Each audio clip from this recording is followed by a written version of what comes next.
আটলছ আটলছ এবিধ সুস্বাদু ফল। এইবিধ ফলৰ গছ মধ্যমীয়া ওখ। আটলছৰ গাত কঁঠালৰ দৰে খাজ কটা আছে কাৰণে বহুতে এইবিধ ফলক আটলছ কঁঠাল বুলিও কয়। কঁঠালৰ দৰে ই ডাঙৰ নহয়। ডাঙৰ বেল একোটাৰ দৰে ইয়াৰ আকৃতি হয় যদিও সম্পূৰ্ণ গোলাকাৰ নহয়। কেঁচা অৱস্থাত আটলছৰ ৰং পাতল সেউজীয়া আৰু পকিলে পাতল হালধীয়া ৰঙৰ হয়। কিছুমান আটলছৰ আকৌ হালধীয়া লগতে পাতল ৰঙা আভাও থাকে। কেঁচা অৱস্থাত ই টান আৰু পকিলে কোমল হৈ পৰে। পকা আটলছ খাবলৈ বালিয়া আৰু মিঠা। আটলছৰ ভিতৰত অসংখ্য কলা চকলেট ৰঙৰ গুটি থাকে। আটলছ গছ আজিকালি প্ৰায় লুপ্তই হৈ পৰিছে। এইবিধ সোৱাদযুক্ত ফলৰো কিছুমান ঔষধি গুণ আছে। কোষ্ঠকাঠিন্যত আটলছ উপকাৰী। আটলছৰ গুটি গুৰি কৰি শুকাই নাইবা পাতৰ ৰস উলিয়াই সেই ৰস পানীত মিহলাই মূৰ ধুলে ওকণি নোহোৱা হয়।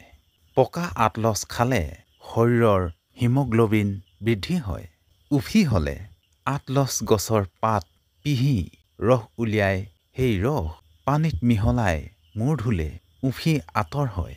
আটলছৰ শুকান গুটি গুৰি কৰি সেই গুৰিত বেচন মিহলাই চুলিত 1 পৰা 2 মিনিট ৰাখি পাছত ভালদৰে মূৰ ধুব লাগে। এনেদৰে মূৰ ধুলে চুলি উজ্জ্বল আৰু চকমকীয়া হয়। কেৰিবিয়ান দ্বীপপুঞ্জত আটলছ গছৰ পাত হাঁপানি কাহ আৰু শ্বাস ৰোগত ব্যৱহৃত হৈ আহিছে। মাতৃদুগ্ধৰ পৰিমাণ বঢ়াবলৈ আটলছ ফল খাবলৈ চিকিৎসকে পৰামৰ্শ দিয়ে। আটলছ গছৰ পাত পিচি তাৰ ৰস নাক ডিঙি আৰু বুকুৰ বিজলুৱা পদাৰ্থ আঁতৰোৱাৰ বাবে ব্যৱহাৰ কৰা হয়। দক্ষিণ আমেৰিকাৰ বহু অঞ্চলত আটলছৰ ৰস গ্ৰহণী আৰু স্কাৰ্ভিৰ চিকিৎসাত ব্যৱহৃত হয়। গছৰ শিপা মস্তিষ্ক শীতল কৰিবলৈ ব্যৱহাৰ কৰা হয়। আমেৰিকাৰ আমাজন অঞ্চলত শিপা আৰু পাতেৰে ডায়েবেটিছ চিকিৎসা কৰে। বহুবোৰ দেশত উচ্চ ৰক্তচাপ কমাবলৈ আৰু হৃদৰোগৰ পৰা সুৰক্ষা দিবলৈ আটলছ ব্যৱহাৰ কৰি অহা হৈছে।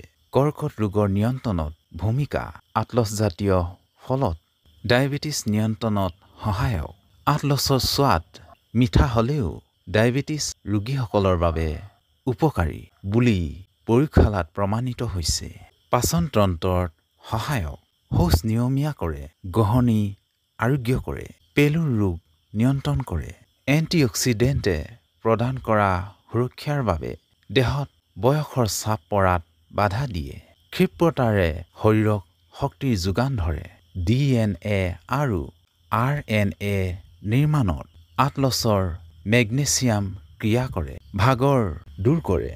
তেজৰ ইউৰিক এচিড হ্ৰাস কৰে আৰু সকলো ধৰণৰ বাত বিষ কমায়।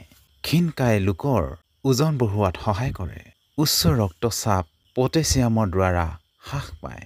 চুলি আৰু চৰ্মৰ উন্নতি সাধন কৰে। চেনি নিদিয়াকৈও সোৱাদ লগা আটলছৰ পকা ফল শিশুৰ খাদ্যৰ বাবে অতি উপযোগী। ভিটামিন A আৰু এণ্টিঅক্সিডেণ্টে চকুৰ সুৰক্ষা দিয়ে। এমিনিয়া ৰোধ কৰে। এমিনিয়া ৰোগীসকলে পকা আটলছ খাবলৈ চেষ্টা কৰিব লাগে।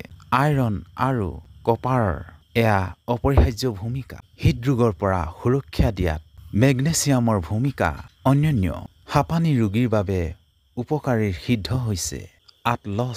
আটলছৰ গছৰ বাকলি পিচি লগালে দাঁতৰ বিষ উপশম ঘটে। মাংসপেশীৰ সংকোচন আৰু দুৰ্বলতা আটলছৰ পটাছিয়ামে আঁতৰ কৰে। ফোঁহা ঘাঁ দাঁতৰ আলু ফুলাৰ উপশম ঘটাব পাৰে।